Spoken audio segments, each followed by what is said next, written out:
दिल में धीमी आवाज आए, अपने गुनाहों को मान।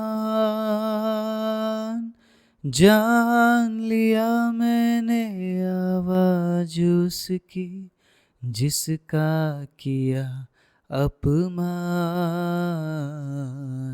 प्रार्थना में जो कुछ मांगा, पूरा करो अरमान।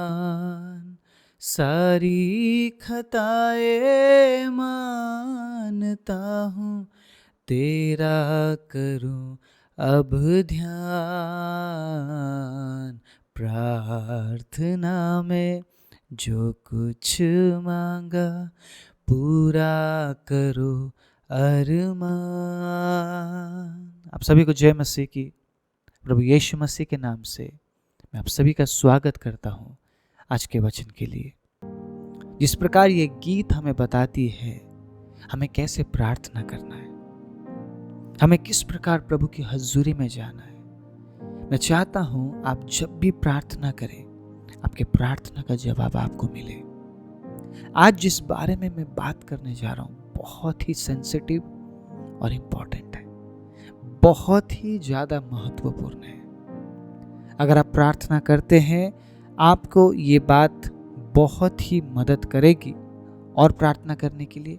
अगर आप प्रार्थना नहीं करते हैं तो आज के बाद आप प्रार्थना करना शुरू करेंगे। प्रार्थना हम विश्वासियों का हथियार है। अगर आप लड़ाई जीतना चाहते हैं तो आपको प्रार्थना करना पड़ेगा। अगर आपको बीमारी में जय पाना है, आपको प्रार्थना करना पड़ेगा। अगर आपको आपकी कमियों से बाहर निकलना है, आपको प्रार्थना करना पड़ेगा। अगर आपको आशीषित होना है, प्रार्थना करना पड़ेगा। बिना प्रार्थना के आप कुछ भी नहीं कर सकते हैं। इस बात को आप समझ लीजिए, गांठ बांध लीजिए। जिस समय आप इस वचन को सुन रहे हैं, मुझे नहीं पता कौन सा वो समय है। इस वचन को सुनने के बाद कुछ समय प्रभु को जरूर दीजिएगा प्रार्थना में। जिस प्रकार मैंने गीत के जरिए शुरू किया, आज वचन भी बिल्कुल वैसा ही है। मैं पढ़ना चाहता हूं आप सभी के लिए, और मेरे लिए भी ये वचन मेरे लिए भी उतना ही इंपॉर्टेंट है। हम सब के लिए आज मैं पढ़ना चाहता हूं भजन संगीता 51। आपको पता होगा भजन संगीता 51 दाऊद कौन से समय में लिखता है, उसका सिचुएशन क्या था, क्यों लिखता है, और जो बातें वो भजन संगीता 51 में लिखता है ना, वो सब बातें हम में से हर एक के लिए हर दिन की जरूरत है। Praise the Lord. आप ये मत बोलिए मैं साल में एक बार भजन संगीता 51 पढ़ता हूं, मेरे पाप धुल जाते हैं, मुझे और वचन पढ़ने की जरूरत ही नहीं है। मैं कहता हूं परमेश्वर के प्रिय लोगों, हर दिन इस वचन को याद कीजिए। आज जो बातें मैं आपको बताने वाला हूं, पवित्र आत्मा अगुवाई करे। जो कुछ आज हम सुनेंगे, हम उसके अगुवाई में सुनेंगे। मैं अपनी बातें आप तक नहीं पहुंचाना चाहता। जिस प्रकार मैं हमेशा कहता हूं, मुझसे कुछ प्राप्त नहीं कर पाएंगे आप अगर प्राप्त कर पाएंगे तो जीवित परमेश्वर से। और जब आज उसके वचन से, उसका वचन है, मेरा नहीं है, जब मैं आज उसके वचन से कुछ बांटने जा रहा हूं, पवित्र आत्मा की उपस्थिति है और मैं विश्वास करता हूं आज आप कुछ ना कुछ हासिल करके जाएंगे। हे परमेश्वर, अपनी करुणा के अनुसार मुझ पर अनुग्रह कर, अपनी बड़ी दया के अनुसार मेरे अपराधों को मिटा दे। मुझे भली भांति धोकर मेरे अधर्म को दूर कर और मेरा पाप छुड़ाकर मुझे शुद्ध कर। मैं तो अपने अपराधों को जानता हूं और मेरा पाप निरंतर मेरी दृष्टि में रहता है। ये बात आज मैं आपको बताना चाह रहा था। आप प्रार्थना में जा रहे हैं, बहुत अच्छी बात है बहन, बहुत अच्छी बात है मेरे भाई।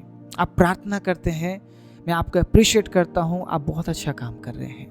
लेकिन प्रार्थना में बैठने से पहले थिंक, एक बार नहीं, 2 बार नहीं, 10 बार सोचिए, कहीं आप ऐसे हालात में तो प्रार्थना में नहीं जा रहे हैं जिस हालात में आपको प्रार्थना में नहीं जाना है। आप समझिए इस बात को। कहीं आप अपने जीवन में कुछ ऐसी बात रख के आप प्रार्थना तो नहीं कर रहे हैं जो बातें आपकी प्रार्थना में रुकावट बन सकती है। दाऊद यहां पर अपने जीवन के पाप के बारे में परमेश्वर को बोल रहा है। दाऊद छिपा नहीं सकता अपने पाप को। उसने जो भी किया वो सीधा आता है और परमेश्वर को बोलता है और परमेश्वर से क्षमा करते हैं। हम में से बहुत से लोगों के अंदर ये आदत है, हम छिपाते हैं। हम लोगों से बहुत अच्छे से छिपा सकते हैं, लेकिन हम परमेश्वर से नहीं छिपा सकते। मैं चाहता हूं आज आप जब प्रार्थना के बारे में सुन रहे हैं, प्रेयर, जो कि विश्वासी जीवन का सबसे ज्यादा, सबसे जरूरत वाला काम है, सबसे इंपॉर्टेंट है प्रेयर। विदाउट प्रेयर हम कुछ नहीं कर सकते, हम कुछ भी नहीं कर सकते। इसलिए हमें सिखाया जाता है, खाने से पहले प्रार्थना करो, सोने से पहले प्रार्थना करो, उठने के बाद प्रार्थना करो, कहीं जाने से पहले प्रार्थना करो, कुछ करने से पहले प्रार्थना करो, कुछ खरीदने से पहले प्रार्थना करो, कुछ खरीदने के बाद प्रार्थना करो। मतलब आपका जीवन प्रार्थनाशील जीवन बन जाता है जब आप इस प्रकार के अभ्यास में आते हैं आप। और मैं कहता हूं वो सबसे अच्छा अभ्यास है। Hallelujah, praise the Lord. आप 2 मिनट लेते हैं, आप प्रभु को धन्यवाद देते हैं, आप जो आप कार्य कर रहे हैं उसके लिए धन्यवाद देते हैं। उससे अच्छा आदत मैं बोलता हूं कुछ भी नहीं और इंसान के जीवन में। जो खाना खा रहे हैं आप धन्यवाद दे रहे हैं, प्रभु धन्यवाद उस खाने के लिए। मतलब अच्छी आदतें एडॉप्ट करना, अच्छी आदतों से अपने आप को भरने में हमें क्या प्रॉब्लम है? बुरी आदत कोई ना सिखाने पे भी हम सीख जाते। बुरी आदतें आपको आकर कोई सिखाता नहीं है, अच्छी बातें आपको सिखाई जाती है, लेकिन फिर भी उन अच्छी बातों को एक्सेप्ट करने में क्या प्रॉब्लम है? मैंने कई बार कलीसिया में देखा है, हमारी जो बहनें हैं सिर में कपड़ा नहीं रखती हो। मैंने बहुत बार नोट किया इस बात को, और वो ठीक है, उनके लिए नो प्रॉब्लम। अब प्रभु के वचन में क्या लिखा है? अगर तू परमेश्वर के वचनों को मानने की चौकसी करे तो परमेश्वर तुझे आशीष देगा। अब यहाँ पर आप गलत मतलब मत निकालिए, कपड़ा रखने से आशीष मिलेगा, कपड़ा नहीं रखने से क्या आशीष नहीं मिलेगा। मैं ये नहीं बोल रहा हूं कि इंपॉर्टेंट कपड़ा है, मैं ये बोल रहा हूं इंपॉर्टेंट परमेश्वर का वचन है। आपके पहनावे से, आपके प्रकटीकरण से आप ये दिखाते हैं कि आप परमेश्वर से कितना प्यार करते हैं। इसका मतलब ये नहीं कि जो अच्छा पहनते हैं वो पाप नहीं करते, मैं ये नहीं बोल रहा हूं। क्वालिटीज है लोगों में, अलग अलग क्वालिटी के लोग हैं इस संसार में। प्रभु का वचन क्या कह रहा है वो हमें मानने की जरूरत है। मैं वचन से बोल रहा हूं परमेश्वर के प्रिय लोग। ये बहुत बड़ी बात नहीं है। जो बहनें अपने सिर में कपड़ा रखती है, सिर को ढकती है, कितना शोभा देता है वो बातें उन्हें। हमारे जो भाई लोग हैं अच्छे कपड़े, अच्छे ड्रेसिंग सेंस के साथ प्रभु की उपस्थिति में आते, कितना अच्छा लगता है उन्हें देखने में, ना कि फटे हुए कपड़े पहन कर आते हैं। कुछ लोगों के पास इतना पैसा है कि वो अच्छा कपड़ा नहीं खरीदते हैं, वो फटे हुए कपड़े खरीदते हैं, क्योंकि वो स्टाइल है। आप समझ रहे इस बात को? जिसके पास पैसा नहीं है वो फटे हुए कपड़ों को सील कर पहनते हैं, दर्जी के पास लेके जाते हैं और उसे सही करते हैं, उसमें बहुत सारे टैटूस लगा लेते हैं, मतलब स्टिकर लगा लेते हैं और उस पैंट को पहनते हैं, क्योंकि उनके पास पैसा नहीं है। लेकिन जिनके पास ज्यादा पैसा है वो ऐसे कपड़ों को खरीदते हैं जो कपड़ा तो सही बनाते हैं, लेकिन कपड़ा सही बनाने के बाद उसको फाड़ देते हैं। घुटनों से फटा हुआ है ना, आपके थाई के एरिया से फटा हुआ है।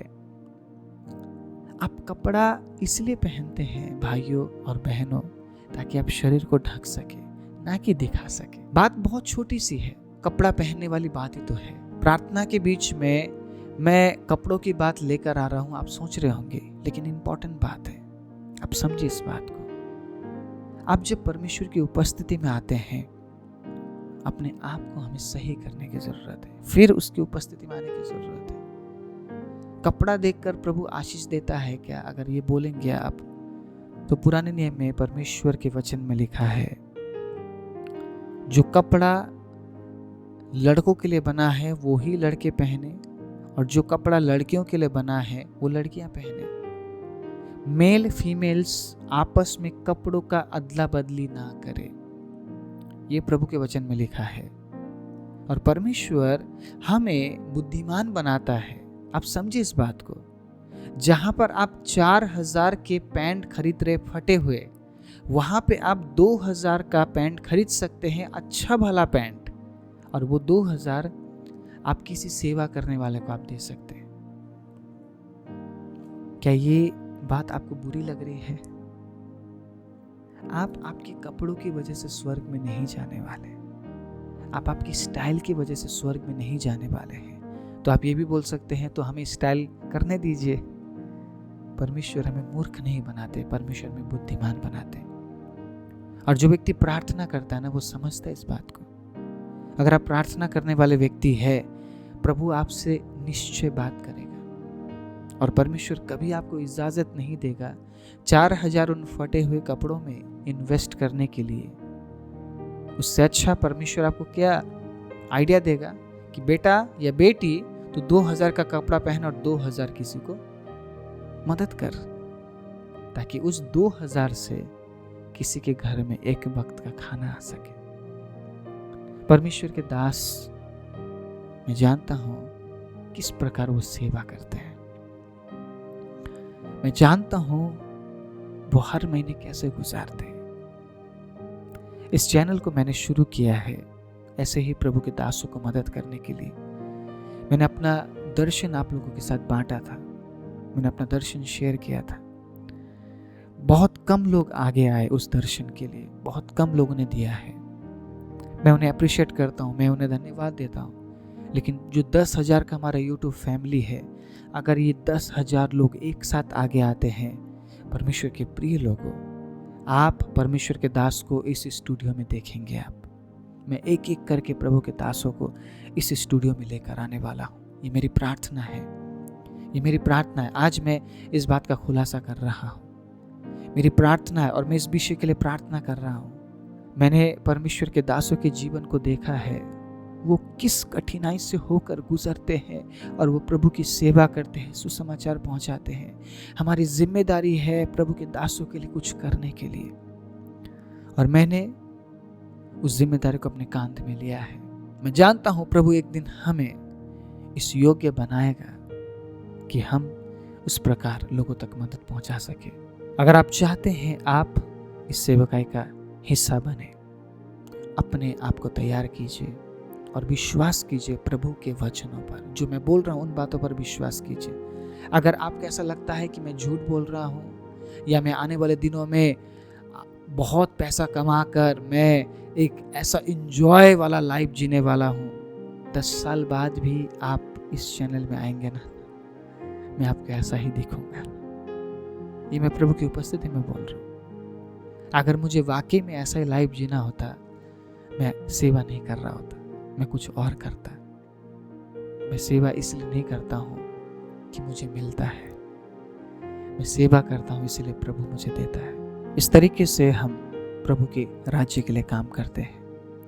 और मैं जानता हूँ उन लोगों को जिन्होंने कुर्बानी दी है अपने जीवन के हर एक उन वक्त का, जिस वक्त में वो अच्छा जीवन जी सकते थे, अच्छा खाना खा सकते थे, लेकिन प्रभु के राज्य के लिए उन्होंने खुद को निछावर कर दिया। ऐसे बहुत से गवाही आप इस स्टूडियो से सुनने वाले आने वाले दिनों में। मैं आप सभी के लिए उत्साह का वचन लेकर आऊँगा। प्रभु के दास यहाँ पर आएंगे, उनके जीवन से वो बांटेंगे, कुछ वचन वो आप तक पहुँचाएंगे। बहुत ही इंटरेस्टिंग होने वाला सब कुछ। इसलिए बढ़कर इस सेवकाई में आप हिस्सा लीजिए, अपने हाथों को बढ़ाइए, ताकि हम इस स्टूडियो को और बेहतर बना सके। और जो प्रार्थना अभी हम मिलकर कर रहे हैं, उस प्रार्थना का जवाब बहुत जल्दी प्रभु से आ सके। प्रचार के बीच में थोड़ा सा मैंने शेयर किया है, ताकि आप बीच में से छोड़ कर ना जाए। ये शेयर करना ज़रूरी है परमेश्वर के प्रिय लोगों। अगर आपके कानों तक ये बात पहुंची है, सोचिएगा 2 मिनट लेकर, जो मैंने आपको बताया क्या वो आपको सही लगता है या नहीं। अगर आपको सही लगता है, अगर आप इस सेवकाई के लिए अपने हाथ को बढ़ाना चाहते हैं, आप हमारे साथ कांटेक्ट कर सकते हैं। हम आपको हर एक चीज़ प्रोवाइड कराएंगे ताकि आप परमेश्वर के राज्य के लिए हाथ बढ़ा सकें। आपका योगदान किसी परमेश्वर के दास के जीवन के लिए आशीष का कारण बन सकता है। Praise the Lord, hallelujah. आपका योगदान किसी परमेश्वर के दास के घर में आशीष पहुंचा सकता है। हम एक दूसरे को आशीषित करना है, एक दूसरे को हमें बढ़ाना है, यही मसीह जीवन है। और जब आप प्रार्थना करते हैं, प्रार्थना में आप यही तो करते हैं, आप एक दूसरे के लिए प्रार्थना करते हैं, एक दूसरे को उत्साहित करते हैं, एक दूसरे के लिए आप विनती करते हैं ताकि परमेश्वर उन्हें आशीष दे। और जब आप प्रार्थना करते हैं, आपका प्रार्थना रुक ना जाए, इसलिए इस वचन से मैं आपको शेयर कर रहा हूं। अपने पापों को मानना बहुत जरूरी है। अगर हम पाप में होकर हम घंटों प्रार्थना करेंगे, हमारी प्रार्थना परमेश्वर नहीं सुनेगा। सबसे पहले हमें पश्चाताप करना है हर दिन। अगर आप प्रार्थना करने वाले व्यक्ति हैं, आप समझेंगे इस बात को, पश्चाताप का मतलब क्या है। दाऊद लंबी प्रार्थना करता है, यहाँ पे करीबन 19 आयत तक हम इस अध्याय में पढ़ते हैं, लेकिन आगे बढ़ने से पहले वो पश्चाताप करता है। पश्चाताप करता है वो अपने आप को बिल्कुल निछावर कर देता है। परमेश्वर के प्रिय लोग, अपने आप को बिल्कुल शून्य कर देता है वो, और वो कहता है, प्रभु मेरे पाप मेरे आंखों के सामने है, प्रभु मुझे क्षमा कर। आपने जो भी पाप किया है उसके बदले में आपको क्षमा मांगने की जरूरत है। बिना क्षमा मांगे परमेश्वर के प्रिय लोगों, हम उस गहरे प्रार्थना में नहीं प्रवेश कर सकते। प्रभु के साथ बात करने के लिए गहराई में नहीं उतर सकते हैं। आज मैं आपको उत्साहित करना चाहता हूं, अगर आप प्रार्थना जीवन में है, अगर आपकी प्रार्थना सुनी नहीं जा रही है, कहीं ना कहीं ये रुकावट बन सकती है। आपका पश्चाताप ना करने वाला जीवन रुकावट बन सकता है। क्षमा न मांगने वाला जीवन रुकावट बन सकता है। एक आयत मुझे बहुत पसंद है इस भजन संहिता में, वो है 17वीं आयत। टूटा मन परमेश्वर के योग्य बलिदान है। हे परमेश्वर, तो टूटे और पीसे हुए मन को तुच्छ नहीं जानता है। आप टूटे हुए हैं तभी आप क्षमा मांग सकते हैं। अगर आप टूटे हुए हैं, आपकी आंखों से आंसू आते हैं। अगर आप टूटे हुए हैं, आप नम्र बनते हैं। और जो टूटे हुए हैं उनके समीप परमेश्वर है। आप प्रार्थना में ऐसे नहीं जा सकते, प्रभु धन्यवाद आपने दे दिया, प्रभु कोई नहीं, आप नहीं कर रहे तो मत करो। आपकी प्रार्थना ऐसा नहीं होना चाहिए। आपके प्रार्थना में टूटापन होना चाहिए। आप समझिए इस बात को। आप टूटते समय आप कैसे होते हैं, आप उस तरीके से आपको परमेश्वर की उपस्थिति में जाना है। आप परमेश्वर को ऑर्डर नहीं दे रहे हैं, आप विनती कर रहे हैं। प्रार्थना का मतलब विनती है। और जब आप प्रार्थना करते हैं, टूटे हुए आवाज से उसे पुकारे, वो जल्दी सुनता है, वो जल्दी सुनता है। कुछ लोग कहते हैं हमें रोना ही नहीं आता, हम प्रार्थना में रो ही नहीं सकते। मैं कहता हूं आप टूटे हुए नहीं हैं। अगर आप टूटे हुए होंगे, आपके आंखों से आंसू नहीं रुकेंगे। बहुत से लोग हैं जिनके आंखों से आंसू ही नहीं रुकते हैं, और बहुत से ऐसे लोग हैं जिनकी आंखों में आंसू ही नहीं आते।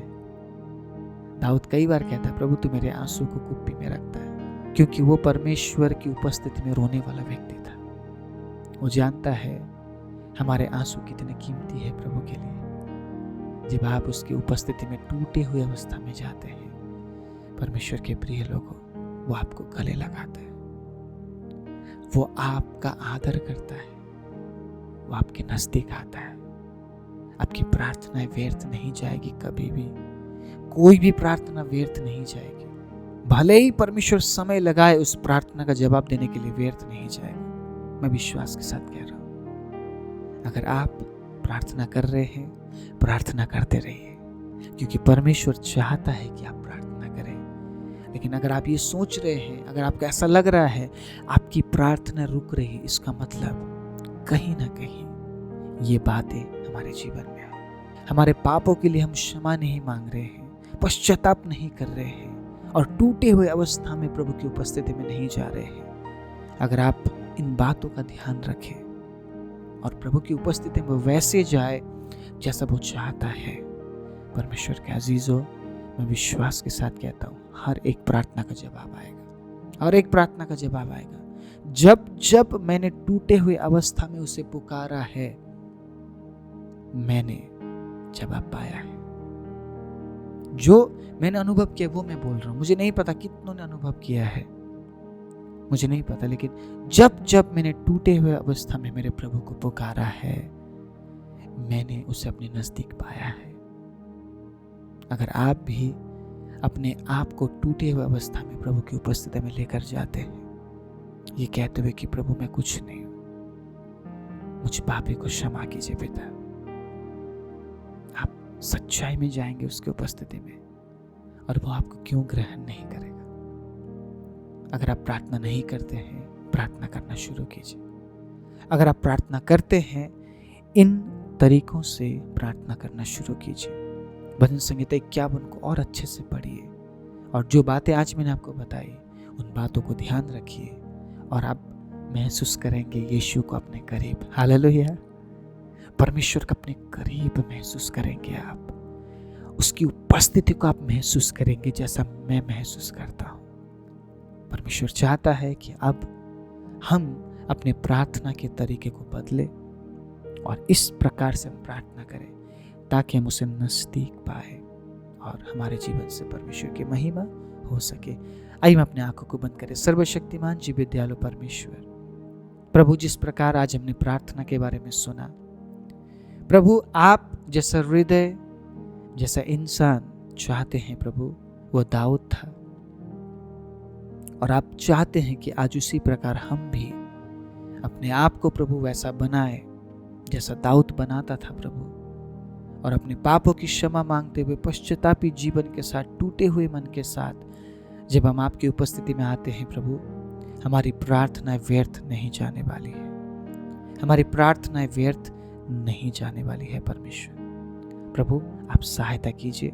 जितने भाई और बहनों ने आज निर्णय लिया है कि आज के बाद वो इस प्रकार प्रार्थना करेंगे, इस वचन के अनुसार प्रार्थना करेंगे, प्रभु आप उन्हें बहुत हद से आशीष दीजिए। जिन्होंने निर्णय लिया है इस वीडियो को शेयर करेंगे, प्रभु आप उन्हें भी बहुत हद से आशीष और बरकत दीजिए।